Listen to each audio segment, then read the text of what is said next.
So today we have Dan Serfass from the Etown School District. He's got nothing to talk about because nothing's changed in the school district at all this last year.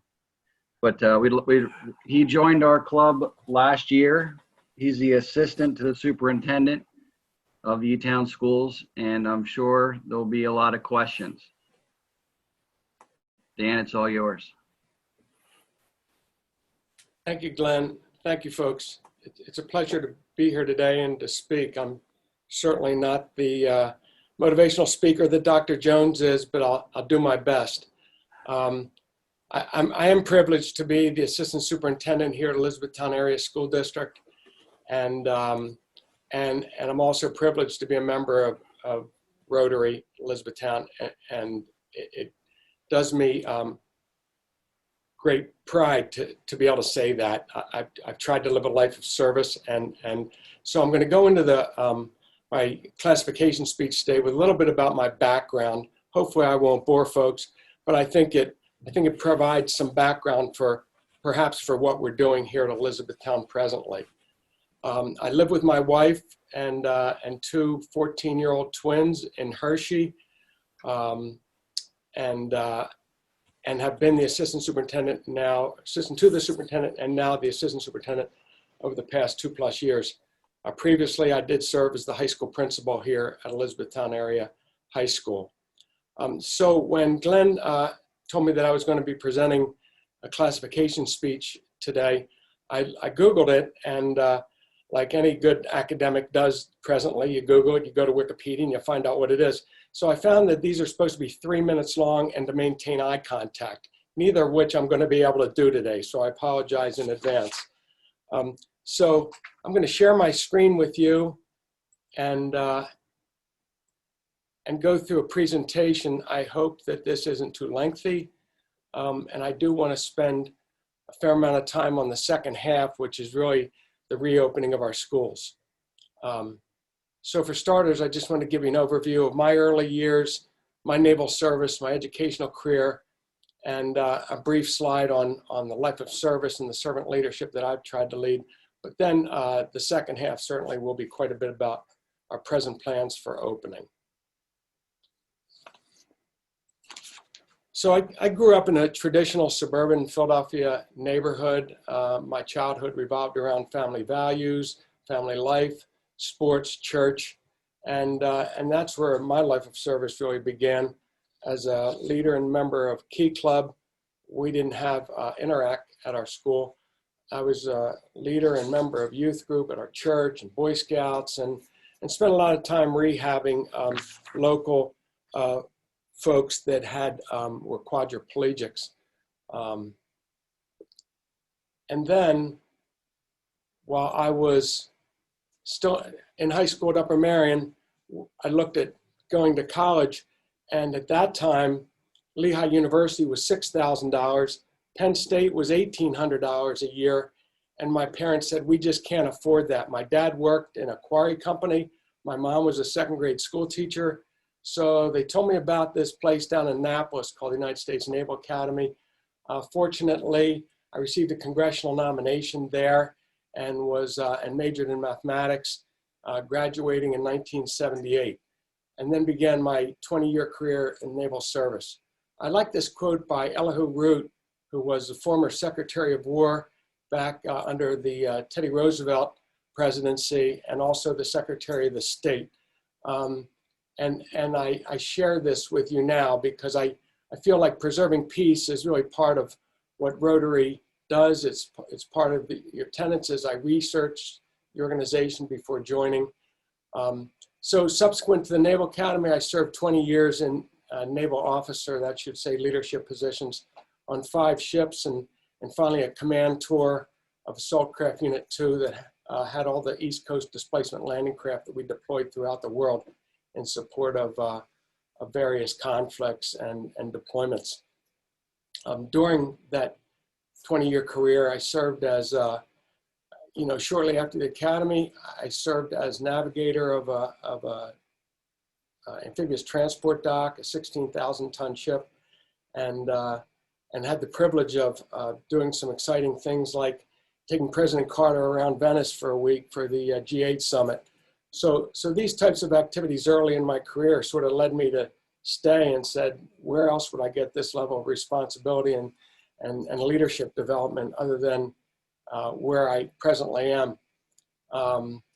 So I could go on with some C stories there, but again, I don't want to bore you. Family life was challenging and led me to my second career because I have a warm place in my heart for military connected youth and youth in general.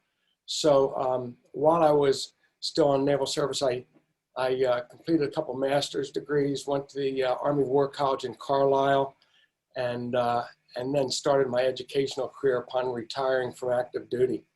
My first teaching job was in Allentown. I taught naval science and citizenship and at the high school level, and then went to a private school outside of Philadelphia. I was a single parent at the time and taught leadership and physical education K to 12. Then upon graduating from Lehigh with educational principalship certification and master's degree, I started working at Radnor High School, and then eventually was the assistant principal and athletic director there and at Hershey High School. So while I was at Radnor, I got a call from the federal government saying, how would you like to be principal of a school in Tuscany, Italy? And we need to know by Tuesday. So talked to my wife and off we went. My twins were 4 years old and started a 5-year career as in the Department of Defense education activity. These are schools that we have around the world on military bases. Many of you may know this, so forgive me if I'm telling you something that you already know, but we have about now, it's down to about 170 schools around the world that strictly serve our military connected youth that are deployed overseas. So that was the school that I went to in Livorno, Italy, in Pisa. And then they moved me over to Rota, Spain. At the naval station there, the government, United States government was pre-positioning 4 warships there and their families that are still there today. So prior to them coming over, obviously we had to double the size of the school. We had to do a lot of preparations. So that's the job that I had at that point. I also served as a principal at Wiesbaden, Germany on an Army base too. I don't know why they let a Navy guy do that, but they must not have read the fine print in my job application. So currently I am the assistant superintendent at Elizabethtown Area School District, as you know. So I'll get into the reopening of schools. I think this is what a lot of people are interested in. This is somewhat of a presentation that I did for the school board last week. I can say that there's been so much work going on by everybody involved, teachers, input from students, certainly parents, school board, community members, chamber, and I know many of you are involved in this work now. As a community, we try to figure out what the best approach is to keep our kids learning in a safe and healthy environment. So we've done a lot of work internally to get excess things, what we might not have ever considered excess to learning, but out of the classrooms, separate desks, place signs, implement face covering procedures, other health and safety protocols. And part of this process was to survey parents, as many of you know, on what their interests or desires or choices are for their children in our system as we go forward, as we plan on reopening. So where we stand presently is that we're offering a traditional in-person model and with our teachers face-to-face. We're offering the online model with our teachers on a daily basis with our teachers, synchronous, which means at the same time the students are learning with the teachers face-to-face through our learning management system. I'll get into that a little bit. And these 3 options are consistent with what we heard from the families. Families were given a choice. We continue to get some parents that have changed their choices, and so we continue to work with with parents. We had 15 additional changes today, and that's been about normal since the closeout of the choices. But we continue to work with folks in that regard. I think I just lost my slide. Sorry. So a lot of staffing considerations went into this. Clearly, we have some faculty members with specific medical issues that preclude them from working in this environment, but there weren't many. And we've also offered, because we need some teachers working virtually in this EASD online, we also offered some teachers that opportunity.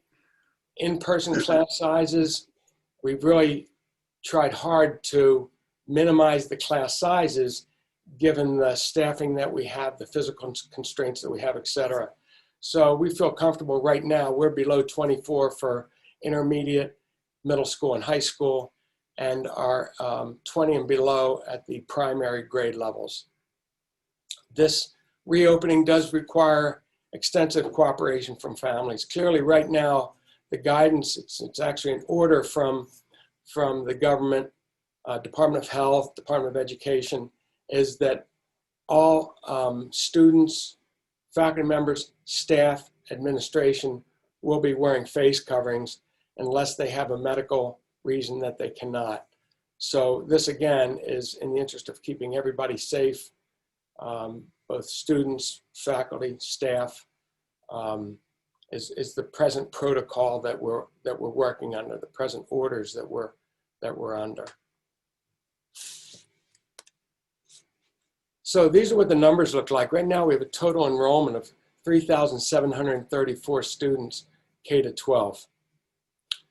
2,878 of them as of today have opted for the traditional in-person version. The online with our teachers is 751. And we also have offered for years what is called Lancaster, Lebanon Virtual Solutions. It's an online program that's based on modules and courses that are assigned by our counselors, but not with our teachers. And this has been offered for years. Usually we have about 100 plus students involved in LLVS. So this year we're just a bit above that at this point, but this has really been, as I'll talk about earlier, if we can offer this program and we think it's better than, and excuse my bias here, than cyber schools that are available, and that's certainly arguable depending upon the cyber school, that to the taxpayers, this is a much more cost-effective solution for folks that want to be, parents that want their students to be completely virtual. So we've offered this for several years now. And then the technical school, these are the numbers. Those are about traditional, those are about similar numbers that we've seen in previous years.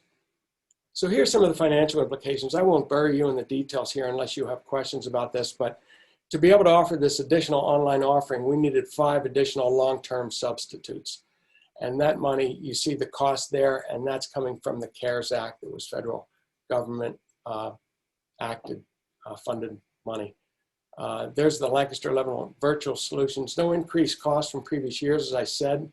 We're actually under the amount of numbers of students that have opted for that average over the last 3 years. And again, it's been a cost avoidance measure. This is meant to tell you here that we have 40 students that have opted for cyber charter. So they actually disenroll from our school district and enroll in a cyber charter, but the money from this, to pay for that money by state law has to come from Elizabethtown Area School District budget. So you can see the cost there for those 40 additional students. But that last bullet there is meant to explain that had we not offered the EASD online and those 751 students that did not choose to be in the building, they would have either gone to LLVS for a cost of $3.7 million or outside cyber schools for over $9 million. So here are some of the key reopening dates. Some of these have already been accomplished. We've posted schedules. We've conducted familiarization tours for our kindergarten students.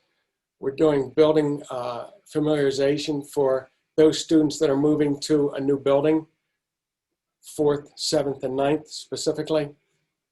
We're completing the LVS virtual school enrollment process. Parents and teachers are receiving, parents and students are receiving their classroom assignments. The bus stop locations and pickups are going out soon. If they haven't been received already, they will be in the next few days. And we're doing virtual open houses for K-3. So the first week of school, August 31st to September 3rd, those 4 days will be early releases, and will alternate to have half the students in the building at one time so we can test our health and safety and educational systems processes. That's the rotation by last name.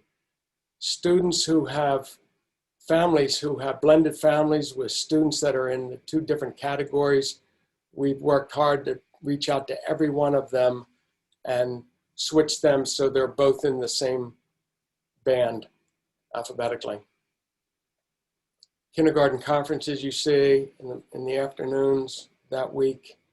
And of course, Labor Day recess. And then the first full day of students for 1st grade through 12th grade for online, in-person, and LVS is the 8th.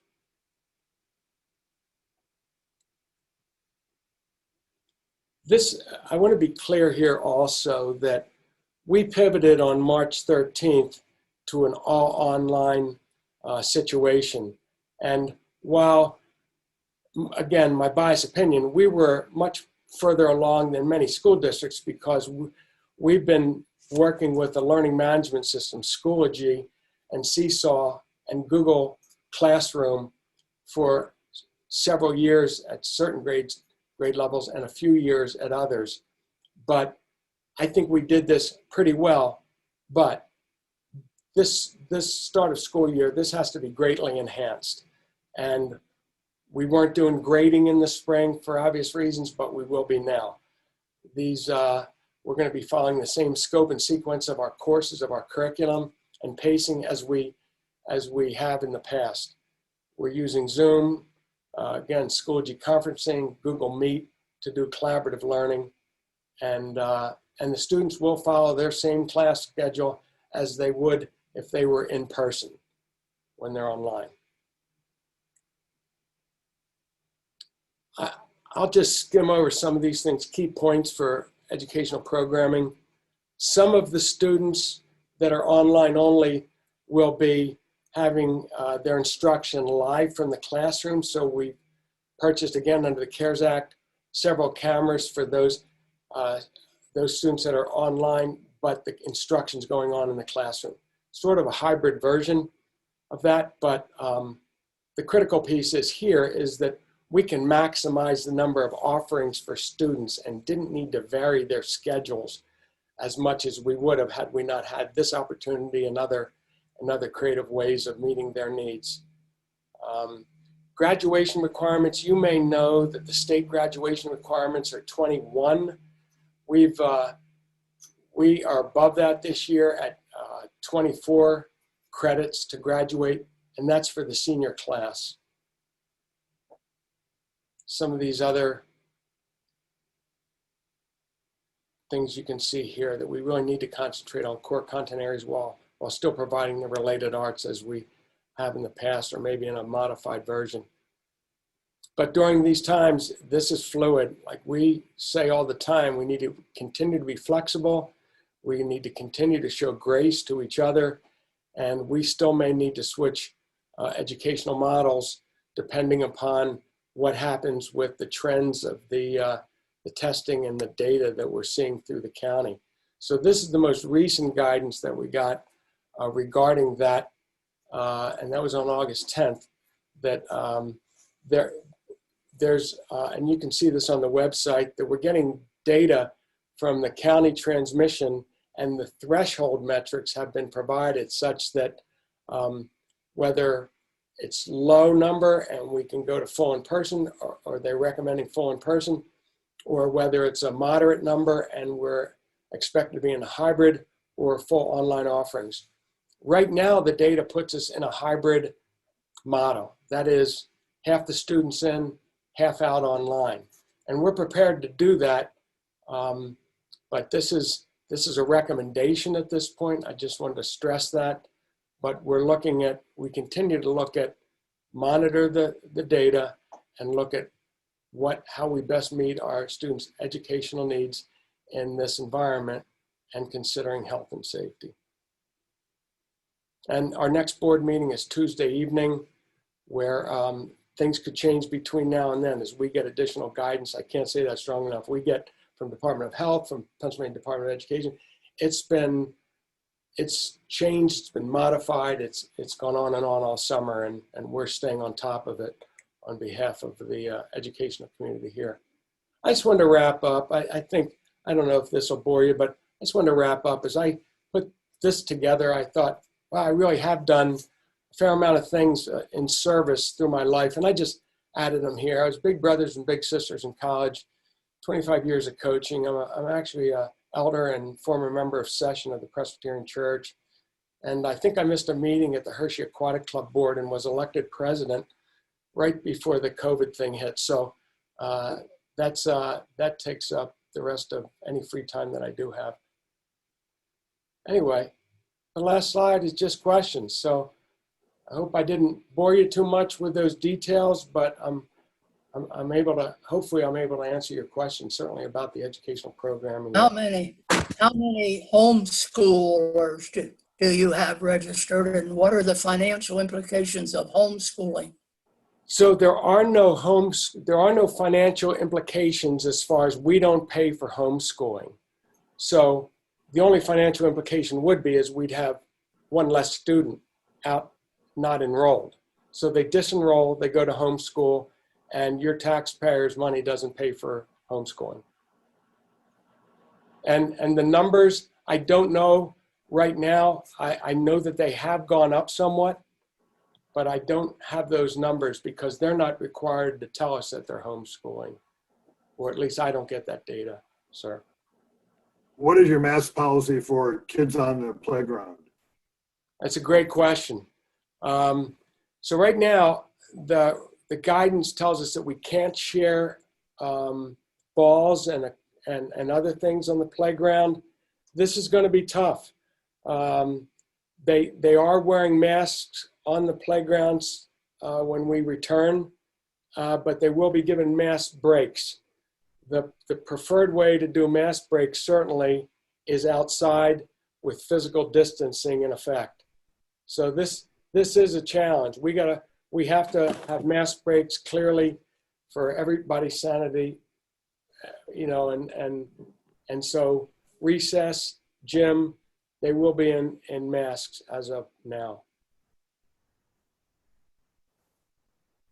I just want to compliment you on what you've done so far. I can't imagine with all the constituents that you have to deal with, whether it's parents, students, teachers, how difficult it must be. And I think that it looks like you have a well thought out plan. And I don't know if you get thanked enough, but I'm thanking you. I appreciate it. Thank you. I think the other important word that you said is the word grace, because quite honestly, I don't want to be in your position. I don't want to be on the school board because you're kind of damned if you do and you're damned if you don't. So I think people really do need to exercise that word of grace. And again, thanks, Dan. Yeah, thanks, Deb. And I would agree with Debbie. This is Mike Cale. Dan, there's no way for you to satisfy everybody. So it's kind of a tough situation to be in. The one thing that's popped into my mind, and I've talked to people about the hybrid model, is why they do it from last name instead of bus route. We have people in our neighborhood who, in a hybrid model, would share responsibilities watching kids, but they have different last names, and that's no longer an opportunity if we have to go a hybrid model, because they're in the same neighborhood, but they're on different schedules. And I just wonder, why is it never considered to look at bus routes rather than last names? Yeah, it's a great question. And school districts, including ours around the state, did look at the various models.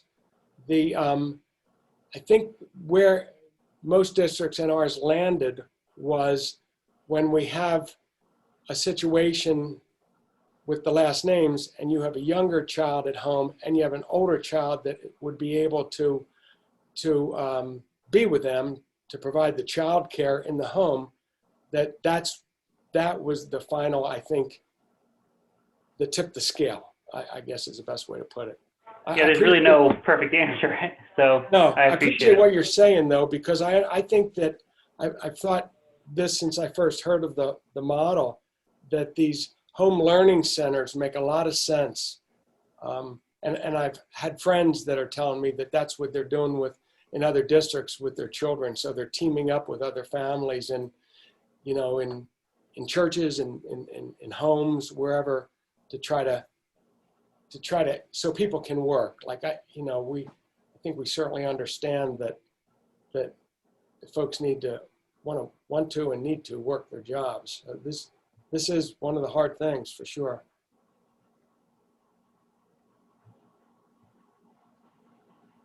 Any other questions? And I think I'll leave it at this. I'm friends with a lot of teachers, and they've all praised the school district, the administration, for the way you guys have handled this since the beginning. And that says a lot too, when your employees are backing you up, because it is an impossible situation. You know, thanks for saying that, Glenn. And I guess I should have stressed this during our conversations today, was that we've met with the association leadership every week, if not more than once a week, since March. And it's been a partnership. And as I said, it's a partnership with the whole community. But thanks for saying that, because I feel the same way about our faculty. We have strong educators, really dedicated, that want the best for kids and have worked very closely together in that regard. I appreciate you saying that. And Mike, Okay. there's always a way. If everybody on your street changes their last name to Kailash, you'd all be on the same schedule. Well, Dan, thank you so much for sharing your life story. Amazing accomplishments. Thank you for taking time out of your super busy schedule. And we stand with you. You're among friends at this difficult time. Let's give Dan, unmute your mics and let's give him a round of applause. Thank you. All right. So everybody have a great rest of your weekend and see you soon.